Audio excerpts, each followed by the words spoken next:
Hey everybody, in this video, this Photoshop tutorial demo, I am going to be looking at a few other adjustment tools that one can use to help from some different viewpoints of your construct. And so say we were to want to use this image that has the 3D model in it overlaid on a Google Earth image here. You can start to see I've added in some entourage of trees located where the trees are. I might look at a Google Earth image and see what other types of trees exist in the background here. You can see I've started playing with adding people in plan view to this sidewalk. I mean, we have all of the entourage elements at our fingertips that we could add to populate into this space.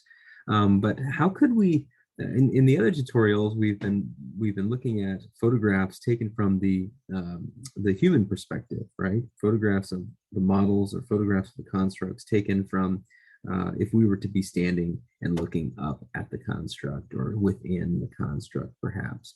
But what if we were looking up and above the construct? What if we were looking at an image, if I adjust the opacity here, of this, and I've already applied some modifications, some adjustments to this, but this is a scale model at 1/2 of an inch equals a foot of the west wing of Bracken there. If I turn that off, again, this is the west facing wing of Bracken.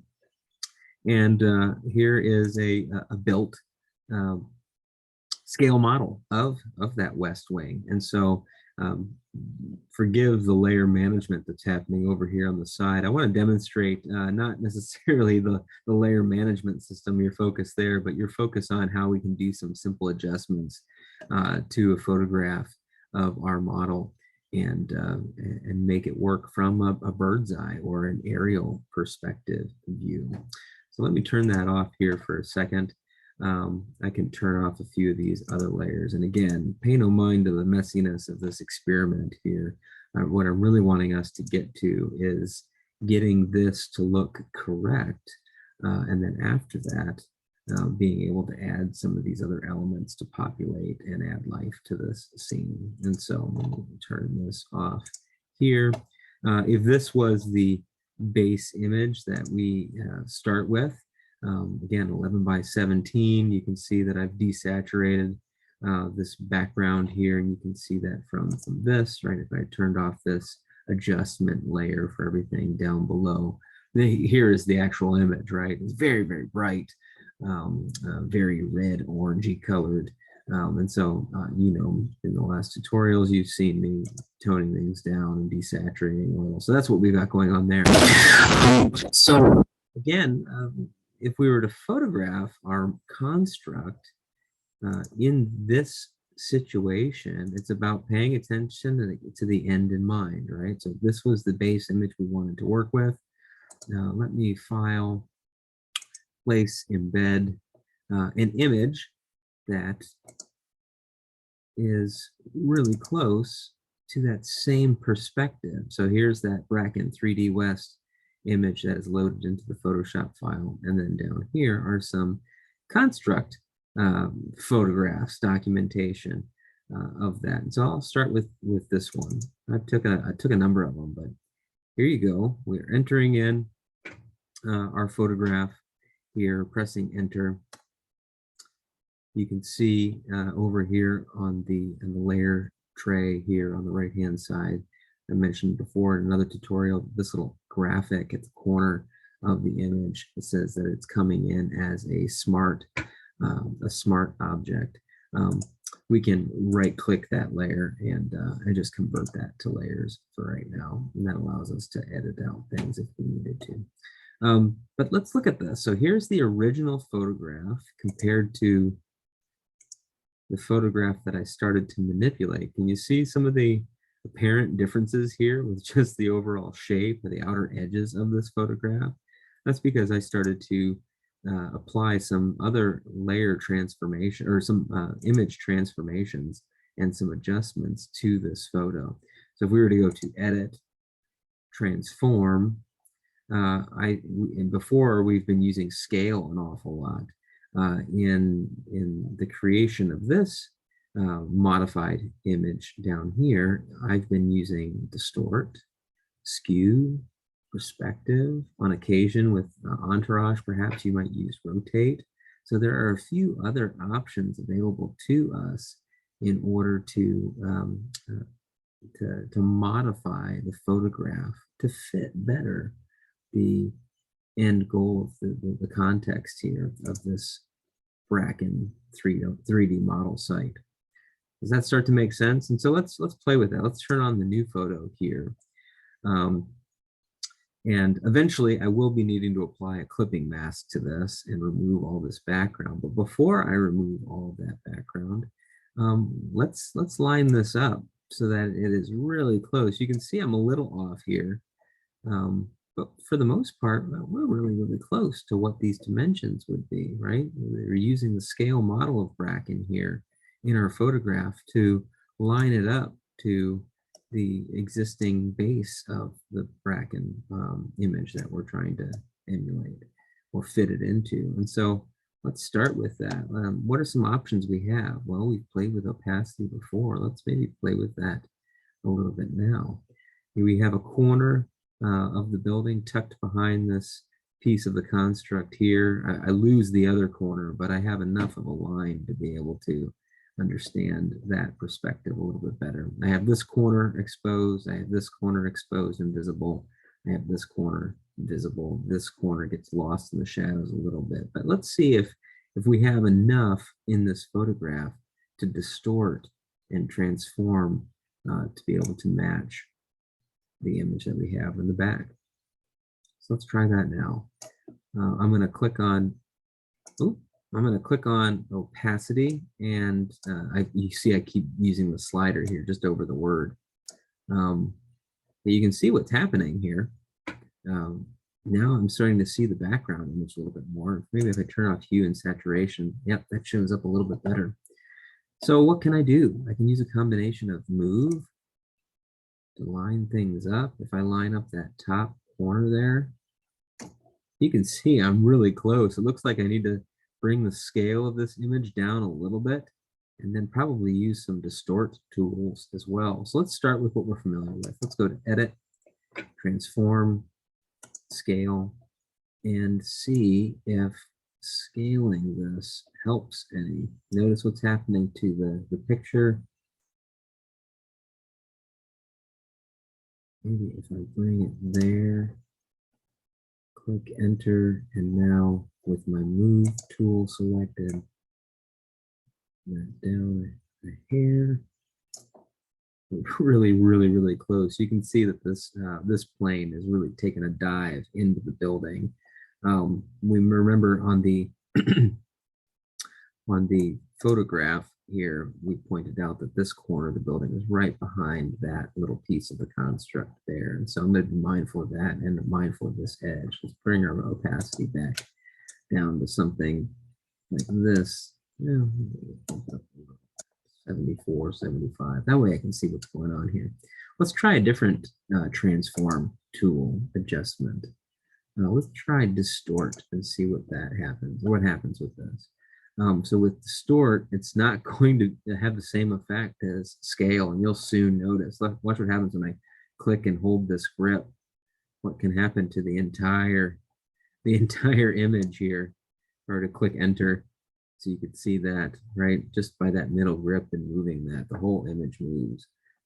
Control Z to bring us back to where we are. So I don't need to do that, but let's go back to edit, transform, distort again, and let's just toggle a few of these other corners and see if we can't move and line up as closely as possible. Control Z for that. Line up as closely as possible. Some of these edges. So now I'm getting more parallel there, but I'm losing it here, you can see. And so again, it's just a matter of playing, of testing, And it's not going to be 100%, but it can be pretty darn close. Look at that. We almost are really lined up really well here. A little bit of offset here with the corner. Let's see if I can fix that. A little bit there. Oops, that. Sometimes that happens. Sometimes that happens. Just remember, you always got Control Z in your back pocket if something happens and moves not in the way that you intended. That's okay. I'm satisfied with that. Hopefully you're able to see those transitions through the in the video. I don't know if they'll fully compute through the video, but if I click enter here, you can see how this has transformed, and that's pretty awesome. It's a little off in the corner here and a little off down here, but for the most part, again, part of the success of this, it's not off terribly. Part of the success was that we took a photograph approximately from the same angle and height as our intended background image, right? I said in one of the tutorials, start with the end in mind and go from there. What's really nice about this, if I turn the opacity up back on this again, I really get some great shadows that could be saved or preserved when I'm doing the clipping mask on this to remove all of this background. And so those shadows could transfer over and onto the building, the Bracken building, which would be a really, I mean, I'd be very impressed if you were able to do that in your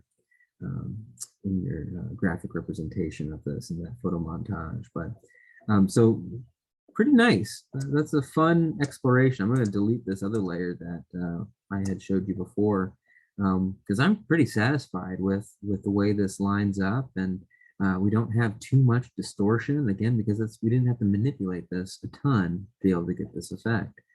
So if I click back on that layer, adjust the opacity, you can see, and again, look at the great shadow detail that we might be able to transfer up into this model.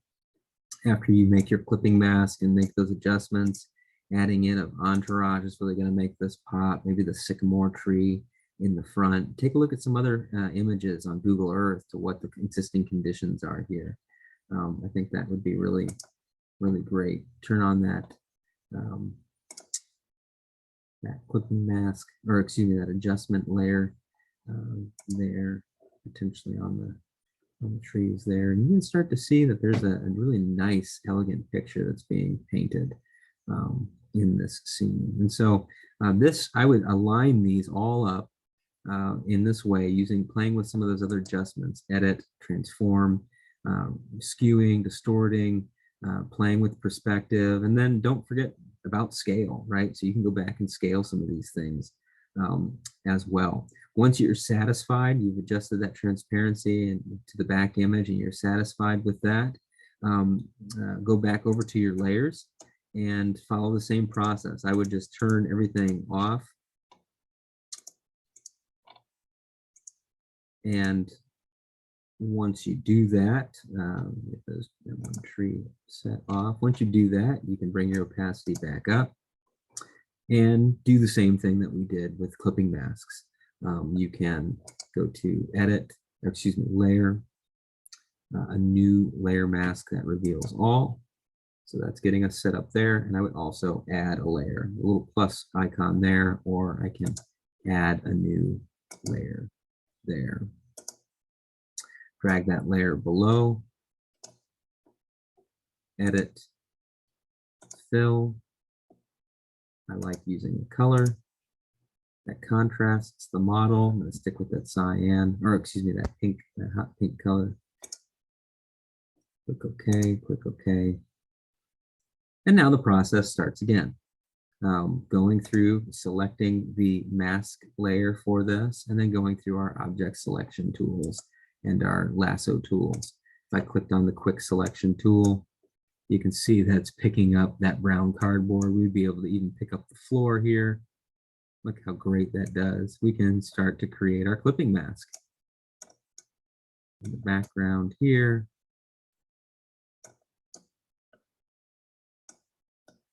Oh, look, it picked up the shadow. Oh, that would be great. Yeah, so that's something to think about. That might be a separate clipping mask altogether, right? Duplicating this layer and then using a clipping mask to capture just the shadow, which would be really quite something. So, all right, let's say I'm going to take a pause there and do this. So again, with that clipping mask selected, let's create the mask. So edit, fill, remember, black blocks, white reveals. The black is going to block those things that we have selected. The white will reveal it. And so let's just see what happens when you click OK. Same process before. You continue this process until you removed everything that you wanted to remove with that clipping mask. You would then turn off your layers there, and eventually you'd be getting something similar to this. Right? It's the same steps. Once you have that clipped out after you've hit these transformations to align that well, is simply adding entourage, looking at some images outside of this, and just building up a photo montage here. So hopefully that's helpful.